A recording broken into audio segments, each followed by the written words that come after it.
सुबह सुबह आप तमाम दर्शकों का बहुत बहुत स्वागत है। खबरें विद न्यूज हाट देख रहे हैं आप। मैं हूं सागर और मेरे साथ मौजूद है न्यूज हाट के मैनेजिंग एडिटर जय कुमार मिश्र सर। नमस्ते सर। नमस्ते नमस्ते। आज खबर की शुरुआत एक पोस्टर से होगी। पोस्टर कल भी हमने आपको दिखाया था, एक बार फिर से देख लीजिए। ये पोस्टर है महापंचायत का। कौन सा महापंचायत? बहुजन महापंचायत। इस पोस्टर की चर्चा कल दिन भर पटना में होती रही और ये कोई समझ नहीं पा रहा था कि ये पोस्टर आखिर लगाया किसने है। जब इस पोस्टर को लेकर सवाल पूछा गया तो मंत्री क्या कुछ कह रहे थे वो भी हमने सुनाया आपको। कार्रवाई करने की भी बात कही जा रही थी, जांच करने की भी बात कही जा रहे थे। लेकिन देखिए, न्यूज हाट के पास पुख्ता जानकारी हासिल हुई है कि ये पोस्टर आखिर किसने लगाया था। ये एक्सक्लूसिव जानकारी हम आपको इस कार्यक्रम में देने जा रहे हैं। लेकिन इसके पहले एक आम जनता से जुड़ा हुआ मुद्दा है, उस पर विशेष रूप से हम लोग बातचीत करेंगे। हमारे साथ न्यूज हाट के मैनेजिंग एडिटर सर जुड़े हुए हैं। बहुत बहुत स्वागत है सर आपका। धन्यवाद सर। अब कहा जा रहा है सम्राट सरकार के तरफ से कि सड़कों पर जो बिहार सरकार के स्टेट हाईवेज हैं वहां पर भी जो है अब जो वाहन चलेंगे उनको टैक्स देना पड़ेगा। तो क्या वाकई बिहार सरकार के पास सचमुच सारा खजाना खाली हो गया है? देखिए, बिहार सरकार का ये सब तुगलकी फरमान है। हाँ। है ना। जब मुख्यमंत्री नीतीश कुमार थे तब स्टेट हाईवे पर चाहे जो पुलिया बनता था नया नया उसके उस पर जो टैक्स पहले से लगता था उन सभी चीजों को उन्होंने हटा दिया। कहा कि नहीं, कहीं नहीं लगेगा। लेकिन लगाए भी तो थे सर वही। नहीं, पहले से लगा हुआ था, कांग्रेस के जमाने से ही। उस समय स्टेट हाईवे पर नहीं था, लेकिन पुल अगर किसी सड़क में पुल बना नया बड़ा पुल तो वहां लगता उस पर जो है टैक्स लगता था, टोल टैक्स उसको लिया जाता था। ये व्यवस्था थी। लेकिन राजपथ जो होता है स्टेट हाईवे उस पर कहीं टैक्स नहीं लगता था। नीतीश कुमार ने हटवाया उसको। नीतीश कुमार ने उसको, मतलब उसके पहले भी नहीं लगा करता था। पुल पर जो लगता था उसको नीतीश कुमार ने हटवा दिया, है ना। लेकिन एनएच जो भी था उस समय जो एनएच थे उस पर टोल टैक्स लगता था, है ना। ये व्यवस्था थी। लेकिन अब जो है सम्राट सरकार ने नया फरमान जारी कर दिया। मंत्रिपरिषद का निर्णय ले लिया गया कि जितना जो है एसएच स्टेट हाईवे है उन सबों पर जो है 4 चक्का वाहनों पर, जो निजी वाहन है उस पर भी और व्यावसायिक वाहनों पर उस पर थोड़ा ज्यादा लगेगा। हाँ, मतलब सबका रेट अलग है। उनको अब टोल टैक्स देना होगा। अगर आपकी अपनी गाड़ी है 4 चक्का, प्राइवेट गाड़ी सब जा रहे हैं, तो आपको 100 किलोमीटर अगर गए तो 125 रुपया लग जाएगा। अब सोचिए, यात्रा करेगा आदमी अपने राज्य में तो उसको अपनी सड़क से गुजरने के लिए, अपने वाहन से अपनी सड़क से अपने वाहन से गुजरने के लिए 125 रुपया देना पड़ेगा प्रति 100 किलोमीटर। तो भाड़ा भी और प्रति किलोमीटर जो है 1 रुपया 25 पैसा के हिसाब से लगेगा। तो भाड़ा भी बढ़ जाएगा। तो स्वाभाविक रूप से अगर आप व्यावसायिक वाहन लीजिएगा, है ना, जाने के लिए जो कार टैक्सी, तो उसको बढ़ा ही देगा 125 रुपया। 200 किलोमीटर अगर जाइएगा तो 250 रुपया आपको देना पड़ेगा टोल टैक्स।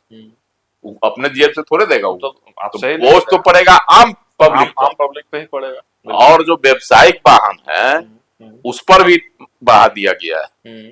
जैसे व्यावसायिक वाहन पर किया गया, छोटे व्यावसायिक वाहनों के लिए यह दर जो है 2 रुपये। अगर 100 किलोमीटर गया तो उसको 200 लगेगा एक्स्ट्रा। और बस ट्रक के लिए है 4 रुपया 25 पैसा, मतलब उनको लग जाएगा 425 रुपया। 100 किलोमीटर की हम बात कर रहे हैं।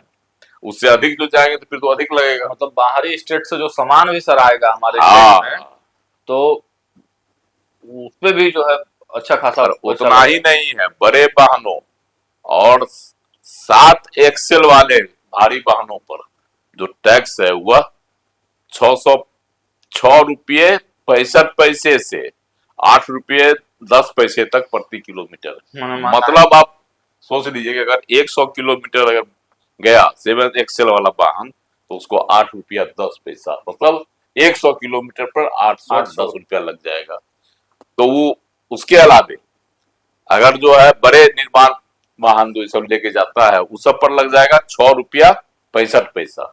अब सोचिए कि इस पर बढ़ जाएगा 665 पैसा, 665 रुपया। हाँ। तो अगर सामान मंगवाता है वो लोग तो सीधे जो सामान आएगा उस पर हो जाएगा, जोड़ देगा वो अपने उस घर पर भी पे। महंगाई बढ़ेगी। एक तो पेट्रोल पहले से महंगा, पेट्रोल महंगा, उससे रेट बढ़ गया। अब टोल टैक्स स्टेट हाईवे पर देना पड़ेगा, एनएच पर तो देना ही पड़ता है, राष्ट्रीय जो है उच्च मार्ग पर, अब यहाँ भी देना पड़ेगा। तो आप सोच लीजिए कि एक गाड़ी लेकर अगर कोई गया तो उसको कम से कम 1,000 रुपया जेब में अलग से रखना होगा। तो अब मतलब यात्रा करना महंगा हो जाएगा, और यात्रा के कारण और भी चीजें, सामानों पर का भी रेट बढ़ेगा। स्वाभाविक रूप से है, वो जो लाएगा आपको सीमेंट, छड़, कोई भी चीज, सब्जी मान लीजिए सर आएगा दूसरे जगह से, सब्जी, तो चाहे आपको तो छोटे वाहनों पर कम लगेगा। हाँ। उसके अलावे आपको जो है बड़े बड़े सामान जो मंगाता है लोग उस पर, तो सारा चीज कहाँ जाएगा? तो सर आम पब्लिक को। बिहार जैसा जो गरीब राज्य कहा जाता है, जहाँ की कैपिटा इनकम बहुत कम है, मात्र कहा जा रहा है कि भाई 210 रुपया प्रतिदिन का यहाँ कैपिटा इनकम है प्रति व्यक्ति, तो ऐसे में सर इतना इतना ज्यादा टैक्स अगर सरकार लेगी तो कैसे चलेगा? तो हाहाकार मच जाएगा सर। देखिए, ऐसा नहीं है कि सिर्फ बिहार सरकार ऐसा कर रही है, कई राज्यों में है, लेकिन कुछ चुनिंदा सड़कों पर है जिसका नया निर्माण हुआ है, वहां लिया जाता है टोल टैक्स, लेकिन यहाँ यह तो वर्गीकरण है नहीं। और सर पर कैपिटा इनकम भी सभी सड़कों पर लगेगा। सर पर कैपिटा इनकम भी तो देखिएगा, बिहार तो पहले से गरीब राज्य है सागर जी, वही तो पूरे दुनिया में है कि सब बिहार सबसे गरीब राज्य है। सम्राट चौधरी खुदे कहा कि हमको 15 साल दे दीजिए वाला, तब ठीक होगा। तो 15 साल ना मिलेगा, ना 9 मन घी होगा, ना राधा नाचेंगी। वही तो कह रहे हैं कि गरीबों का उत्थान करेगी कौन? भाजपा सरकार। कैसे करेगी भाई? तो महंगाई बढ़ेगा, एक तरफ गरीब पर बोझ डालेगी, है ना। और सर केवल यही नहीं सर, सुन रहे हैं कि गांव में जो घर है उसमें भी टैक्स देना पड़ेगा। वो तो दे दिया, जल कर, क्या कहता है, साफ सफाई कर, और अन्य कर मिलाकर प्रति घर 1200 रुपया लगेगा। तो अंग्रेज वाला ना शासन काल हो गया। तो हो गया, अंग्रेजों से तो दूर हो गया। अंग्रेज के तो जमाना में भी नहीं लगता था लोगों को, गांव में कहा किसी को टैक्स देना पड़ता था। जैसे ही नगर पालिका क्षेत्र में आता था या पंचायत, तब हाउस टैक्स लगता, वो भी बहुत नॉमिनल फी लगता, वो लगता था। अब तो कर दिया 1200 रुपया प्रति घर। अब बताइए आप, तो हाहाकार में मच जाएगा। हाहाकार गांव में मचेगा। इसका मतलब है कि बिहार में जो है भाजपा चाहती है कि इस बार सरकार बन गया तो बन गया, अब आगे मेरी सरकार नहीं बने, ये ना होगा। अरे जनता नहीं वोट देगी, वोट डालिएगा तो जनता कहां से वोट देगी आपको? उसको तो विकल्प है। लेकिन ये भी बात है ना सर कि खजाना जब खाली है तो पैसा बिहार, खजाना क्यों खाली है, ये भी तो एक सवाल है। डेवलपमेंट के लिए पैसा तो चाहिए ना सर। डेवलपमेंट के लिए पैसा थोड़े खजाना खाली हुआ है।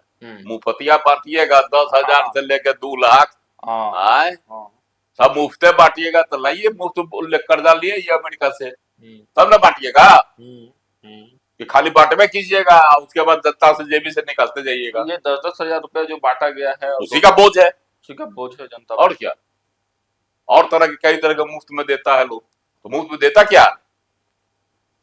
कल तो सर कुछ टेंडर वाला लोग को मैसेज भी आया कि टेंडर का पेमेंट भी नहीं होगा, अब केवल जो है जो सैलरी मद है उसी। बताइए, तो पैसे में नहीं है तो ठेकेदार का भुगतान कहाँ से होगा? ठेकेदार का भुगतान नहीं होगा तो निर्माण कहाँ से होगा? एक तरह से मान लीजिए कि जो कहते हैं तेजस्वी यादव दिवालिया घोषित होने वाला है, लेकिन कहाँ सर, सड़कों पे तो नहीं उतर रहा विपक्ष। अब बताइए, इतना बड़ा मुद्दा है, विपक्ष तेजस्वी यादव यूरोप जाने की तैयारी में। अब तो भाई तेजस्वी यादव चल गया यूरोप। इधर पिछले जो स्थापना दिवस बताइए, उनका स्थापना दिवस कहिया होता है? 5 तारीख को होता है। 5 तारीख को, 5 जुलाई को मनाया जाता है। और 21 तारीख को 4 दिन पहले मना लिए। और उनके नेता जो है उनको नसीहत दे रहे थे, बड़ा ताली बजा रहे थे स्थापना दिवस पर, उनको पाग पिना रहे थे। इस बार लालू जी को लालटेन दे रहे थे कि ला तू अनहरिया में रहो बेटा, पाग पीन के विदेश घूमी। चलिए, तो ये ना हुआ है। क्या हुआ उनके कार्यक्रम में? बड़े बड़े नेता उनको कहते हैं कि आप जो दरवाजा नहीं बंद कीजिए, तो दरवाजा तो खुला रहता था नीतीश जी के आवे ले। कार्यकर्ता को आने के लिए थोड़े दरवाजा लालू जी आते यशस्वी जी खोल के रखते थे। हालांकि वो तो दरवाजा खोल के रखते थे किसके लिए? लाल नीतीश जी आमे, हम दरवाजा बंद करें, लेकिन अब तो नीतीश जी जाएंगे नहीं। अब कहां से जाएंगे? इसीलिए जो है ना, दरवाजा अब हमेशा बंद रखते हैं। कार्यकर्ता से तो मतलब है नहीं। कार्यकर्ता से क्या मतलब? पार्टी के नेता ही जब बोल रहे हैं मन से, तो हालांकि उदय नारायण चौधरी का हम लोगों ने इंटरव्यू भी किया, आप लोगों ने देखा भी होगा, कैसा लगा वो प्रतिक्रिया दीजिएगा। कुल मिलाकर यही स्थिति है। हालांकि ये सवाल सरकार से और सरकार में बैठे लोगों से पूछने का काम तो हम लोग करेंगे ही। साथ में एक अहम मुद्दा ये है कि ये एक जो जातीय संघर्ष की तरफ बिहार जा रहा है, उसको लेकर क्या है। और देखिए, बैनर पोस्टर लगाए गए, बैनर वो भी जदयू कार्यालय के बाहर, गांधी मैदान में, अन्य जगहों पर लगाया गया, और किस तरीके से मिसगाइड किया गया। कहा गया कि ये बहुजन महापंचायत एनडीए समर्पित है। इन्हें बता रहे हैं कि देखिए किस तरह से किया गया। हालांकि एनडीए के कोई नेता, एक नेता को छोड़कर सब नेता कह रहे हैं कि नहीं, एनडीए का इससे कोई लेना देना नहीं, कोई मतलब नहीं है। लेकिन सर नागमणि अपने ही बात, नागमणि तो है, उनका तो नामे है नागमणि। हाँ, तो कहते ही है कि दुश्मनों के लिए से अंदाज लगा लीजिए कि नागमणि, नाग को कहता है कि आस्तीन का सांप होता है, और सर आस्तीन का सांप पाल के रखिएगा तो क्या करेगा? कटमट करेगा पेट में। खुदे कहते हैं सर, दुश्मनों के लिए नाग और दोस्तों के लिए मणि, नागमणि। अरे भाई, तो दोस्त के लिए तो मणि है ही है, सम्राट चौधरी के लिए, मुख्यमंत्री के लिए मणि तब इनको रखे हुए हैं। मणि है कि सर और ज्यादा मुश्किल में डाल रहे हैं सम्राट चौधरी को। ये कार्यक्रम करके सब मुश्किलें ना डाल रहे हैं सर सम्राट चौधरी को। तो ये तो कहते हैं कि आपसे बातचीत में कहे थे ना अभी, कहे किए हैं, क्या कहे हैं कि हमको सरकार हिंट देगी तो हम चल जाएंगे। हाँ, नहीं कहेगी तो नहीं जाएंगे।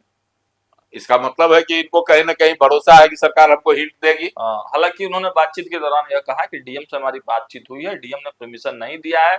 डीएम ने कहा है कि इंस्ट्रक्शन है कि नहीं कराना है कार्यक्रम को, ऊपर से यही इंस्ट्रक्शन है। ये बात तो तय है। हाँ। आयोजक भी जो थे प्रेम मौर्य, हाँ, है ना, उन्होंने भी आपसे क्या कहा? वो भी कहे कि नागमणि जी हमको बोले थे आने के लिए, लेकिन अभी कोई बातचीत मेरी नहीं हुई है। नागमणि जी बोले हैं कि हम आएंगे। हाँ, बोले है ना। हाँ, लेकिन अभी कोई फाइनल नहीं। हाँ। तो बोले कि जाएंगे। तो ये तो डंका के चोट पर ताल ठोक के कहते हैं कि पोस्टरवा सब हम ही लगाए। हाँ, ये तो बात उन्होंने हमसे बातचीत के दौरान नागमणि जी ने, देखिए पोस्टर एक बार फिर से देख लीजिए, जो जदयू कार्यालय के बाहर लगा हुआ था, और जिसपे जो मंत्री हैं भगवान सिंह कुशवाहा कह रहे थे कि इस पर हम लोग कार्रवाई करेंगे, संज्ञान लेंगे, वो बैनर जो है नागमणि ने ही लगवाया है। खुद स्वीकारे हैं, हम कहते हैं कि हाँ हम लगवाए हैं। बताइए, जदयू कार्यालय के सामने ही लगवा दिए, और भी जगह लगाए हैं। हाँ, पूरे पटना में लगा हुआ। और उसपे सबसे बड़ी जो लाइन है, टैगलाइन है, वो एनडीए समर्पित है। एनडीए समर्पित, मतलब कि एनडीए को समर्पित है। तो एनडीए के ही लोग लगाएंगे, तो लोग समझिए रहा था, पब्लिक चर्चा करिए रही थी कि एनडीए से बाहर वाला कौन लगाएगा। लेकिन सबको को थी, लेकिन लगाने वाला कौन है? भाई, जब बात हुई ये क्या कहता आयोजक से, है ना, प्रेम मौर्य से, बहुजन पंचायत वाले जो नायक है, उन्होंने क्या कहा कि भाई हम लोग कार्य लगाएंगे ये सब। वो बोले हम लोग कोई मतलब नहीं है इससे, कौन लगाया हम लोग नहीं जानते हैं। लाल बिहारी सिंह भी थे वहाँ, उन्होंने भी आपसे बात की। क्या कहा कि नहीं, हर हाल में हम करेंगे, है ना, पंचायत होगी, लेकिन पोस्टर कौन लगाया ये हम लोग नहीं जानते हैं। हम लोग लगाने हम लोग तो तैयारी कर रहे हैं, ना किसी नेता को हम बुलाए। तो बोले भी। तो कुल मिलाकर सियासत जो है गर्म है। नागमणि ने पोस्टर तो लगवा दिया है, लेकिन अब जाएंगे कि नहीं जाएंगे, वो जब बीजेपी से कुछ मैसेज आएगा तभी वो डिसीजन लेंगे। लेकिन सरकार की तरफ से और एक चीज और है कि आपको उन्होंने भी बताया था, प्रेम मौर्य, कि भाई हमको जगदीशपुर के एसडीओ ने परमिशन अभी नहीं दिया है। हाँ, लेकिन हम लोग करेंगे। हाँ, वो कह रहे हैं कि परमिशन हम लोग नहीं मांग रहे हैं, हम लोग सूचना दिए हैं कि हम लोग करेंगे। तो अब देखिए क्या कुछ होता है, अपडेट्स आप तक पहुंचाते रहेंगे। आपकी प्रतिक्रिया इन तमाम मुद्दों पर क्या है? क्या आपको भी कोई समस्या है, या आपकी भी कोई शिकायत है जो कि हम सरकार से पूछ सकें, तो वो कमेंट बॉक्स में अपनी प्रतिक्रिया और सवाल जरूर रखें। देखते रहिए न्यूज़ 8। बहुत बहुत धन्यवाद।